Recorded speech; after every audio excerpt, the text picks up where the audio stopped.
আৰু আমি এই বিশেষ দিনটোত যেহেতু আজি ৰঙালী বিহুৰ বহাগৰ প্ৰথম দিন, আমি আমাৰ মহাগুৰু ডক্টৰ দীনাথ ছাৰক এখনি ফুলাম গামোচাৰে আমি বিহুৰ আদৰণি জনাইছো।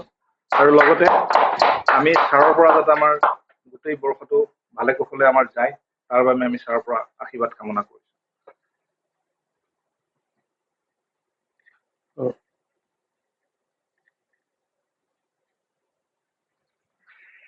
ধন্যবাদ।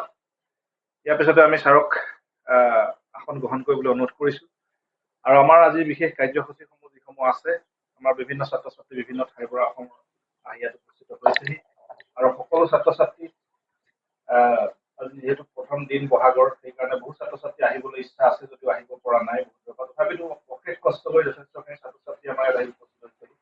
আৰু দ্বিতীয়তে আমি এই অনুষ্ঠানৰ কোঅৰ্ডিনেটৰ জ্যোতি ভৰালী ডাঙৰীয়াক এখন ফুলাম গামোচাৰে ছাৰক আদৰণি জনাবলৈ।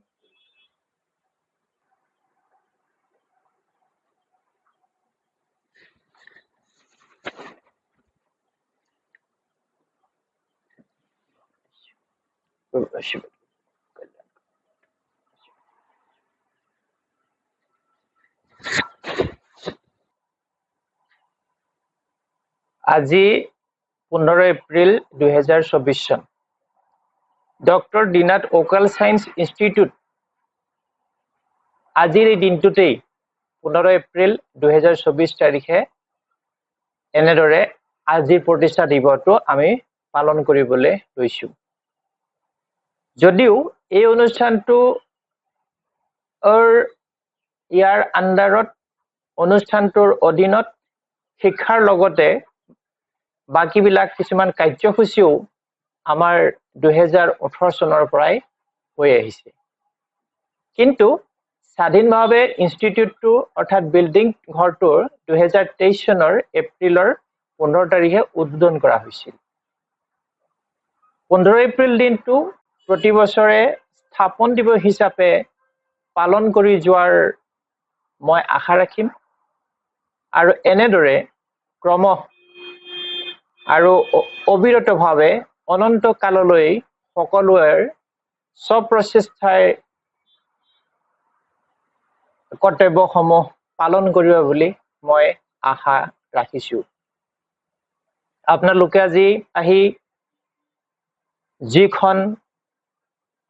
যিখন স্থানত শিক্ষা তথা জ্ঞান লৈ নিজৰ জীৱনটো উন্নীত কৰাৰ বাবে জ্ঞান বৃক্ষৰ ছাঁৰ তলত জিৰণি লৈছেহি, ইয়ে হ'ল টেম্পলছ অফ এডুকেশ্যন, অৰ্থাৎ বিদ্যা মন্দিৰ, যাৰ পৰা ব্ৰহ্ম জ্ঞান আপোনালোকে শিকিছেহি। বাস্তৱত বিদ্যা বা শিক্ষা লোৱাৰ বিপৰীতে বৃহৎ জ্ঞান প্ৰাপ্তি কৰিছে, যি জীৱৰ বাবে কল্যাণকাৰক। অন্যহাতে যিবোৰত আপোনালোকে শিক্ষা লৈছিল বা লৈ আহিছে, স্কুল, কলেজ, ইউনিভাৰ্চিটিজ, আৰু তেনেদৰে প্ৰত্যেকেই লৈ আহিছে শিক্ষা, সি হ'ল field of education. School, college, ইউনিভাৰ্চিটিত যি শিক্ষা লৈছিলে সেইটো হৈছে ফিল্ড অফ এডুকেশ্যন, অৰ্থাৎ শিক্ষাৰ সিও এক ক্ষেত্ৰ। আমাৰ এই অনুষ্ঠানটো টেম্পলছ অফ এডুকেশ্যন, যি পবিত্ৰ কল্যাণকাৰী, যিটো ঈশ্বৰ বা পৰম ব্ৰহ্ম বা ব্ৰহ্মতত্ত্ব বা প্ৰকৃতি তত্ত্বৰ লগত জড়িত। সেয়ে সেই সকল সৌভাগ্য বা পূৰ্বজন্মত পুণ্য কাম কৰি আহিছে, যাৰ বাবে আজিৰ এই অনুষ্ঠানটোৰ লগত আপোনালোক সম্পৰ্কিত হৈছে। আৰু আজিৰ এই পবিত্ৰ ক্ষেত্ৰত আপোনালোক উপস্থিত হৈছেহি।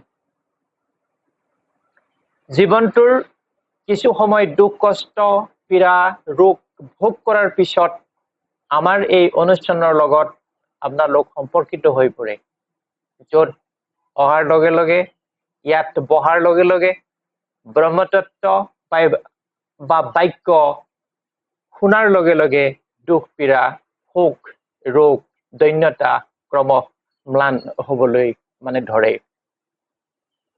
অৰ্থাৎ এই চমৎকাৰী ঈশ্বৰৰ অংশ বা পৰম ব্ৰহ্মৰ সৃষ্টিকাৰক এইবিলাক হৈছে আমাৰ অনুষ্ঠানত থকাবিলাক হৈছে একোটা বিষয়, যিটো আন ধৰ্ম অনুষ্ঠান যেনেদৰে নামঘৰ মন্দিৰ মছজিদ গুৰুদ্বাৰ বা শাস্ত্ৰ ভাগৱত বা ভগৱানৰ নাম ৰাতিপুৱা গধূলি জপ কৰি বা আওৰাই থাকিলেও কোনো ফল নধৰে বা পৰিৱৰ্তন নহয়।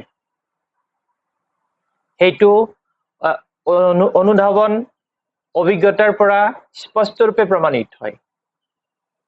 অৰ্থাৎ ডক্টৰ ডি নাথ অকাল চায়েন্স হৈছে এটা পবিত্ৰ শিক্ষানুষ্ঠান, টেম্পলছ অফ এডুকেশ্যন, আৰু মই ইয়াৰ পুৰোহিত, সাধক উপাসক শিক্ষক গুৰু মহাগুৰু ইত্যাদি ইত্যাদি নামত অলংকৃত কৰিব পৰা যায়। তত্ত্বপূৰ্ণ বা গুৰুত্বপূৰ্ণ বিষয়টো এইটোৱে যে মন্দিৰ তেতিয়াহে ক'ব পৰা যাব যদি তাৰ পুৰোহিত তাৰ পূজাৰীজন যদি গুণসম্পন্ন হয়।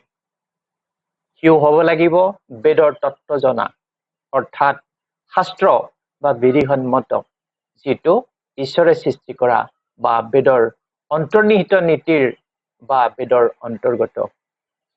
সেয়ে এইটো প্ৰমাণিত হৈ আহিছে। পূজাৰী হিচাপে মোৰ যিটো বেদ তত্ত্ব সম্বলিত শিক্ষা জ্ঞান পালন কৰাৰ বাবেই আপোনালোক আজি বৃহৎ সফলতা পাবলৈ সক্ষম হৈছে। মোৰ এই প্ৰচেষ্টা প্ৰয়াস মই সুন্দৰভাৱে পালন কৰি যাবলৈ দৃঢ় প্ৰতিজ্ঞ। গতিকে আলোচনাখিনি বিশেষ বহল নকৰোঁ। আজিৰ দিনটোত পালন কৰা অনুষ্ঠানটোৰ যিটো জন্মবাৰ্ষিকী বা স্থাপন বাৰ্ষিকী, আমাৰ সকলোৰে আপোনালোকৰ এক সুন্দৰ পদক্ষেপ। বিশেষ মন কৰিবলগীয়া আমোদজনক কথাটো হ'ল আজি তথা প্ৰতি বছৰৰ 15 এপ্ৰিল আজি হৈছে প্ৰথম বহাগ। প্ৰথম বহাগৰ দিনা সকলো মানুহে নামঘৰ মন্দিৰ বা ধৰ্মীয় ক্ষেত্ৰত প্ৰৱেশ কৰে বা পদাৰ্পণ কৰে বছৰটোৰ মংগলৰ কাৰণে। সেই সকলৰ মংগল হৈছে নে অমংগল হৈছে তেওঁলোকেহে গম পাব। কিন্তু আপোনালোকৰ মংগল ইয়াতে আছে প্ৰত্যক্ষভাৱে, কাৰণ এই পবিত্ৰ ক্ষেত্ৰখনত আজিৰ উপস্থিতিয়ে যে কল্যাণ সাধন কৰিব সি নিশ্চিত। কাৰণ ইয়াৰ পৰা পোৱা জ্ঞানেইটো আপোনালোকৰ জীৱন উন্নীত কৰাৰ মূল চাবি, আৰু ইয়েইটো কৰ্মজীৱন। সেয়ে আজিৰ দিনটোত সমবেত হোৱাটো পৰম কল্যাণকাৰী। ইয়ে কৰিব সকলো পীড়াৰ পৰা আপোনালোকক মুক্তি। সকলোৰে এই বছৰটো সুখী শান্তি সমৃদ্ধিশালী হোৱাৰ আশীৰ্বাদ তথা পৰম প্ৰভু পৰমেশ্বৰ সদাশিৱৰ চৰণত মই প্ৰাৰ্থনা জনালো। ওম নমঃ শিৱায়। শিৱ শিৱ শিৱ।